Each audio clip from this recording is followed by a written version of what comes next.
Und ja, bin ich so leid. Ja, der ist dann nie. Und da wurde geloren, dass ich der Ball geboren. Heute ist ja mal Fernsehen, modern und alles. Ne? Das war früher nicht. Aber immer ja nicht zu wegen, wurde die Leute sich gegenseitig verloren.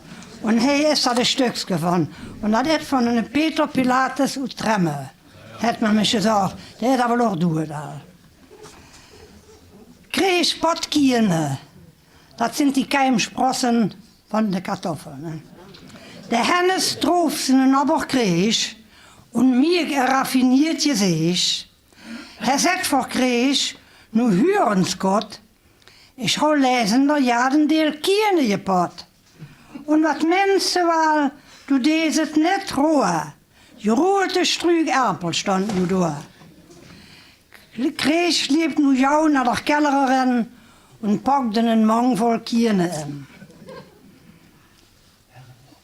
10 Reihen war eine Stadt, Podde Kreis nu in der Jad.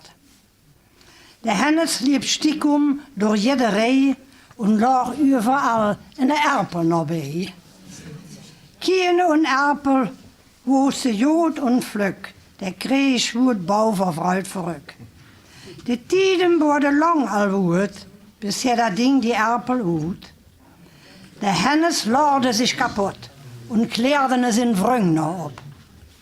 Wie Kreis nu Ding die Erpel ut, da waren 20 an eine Strug. Er kon het selber bau nicht verstehen, was er da alles utgedaan.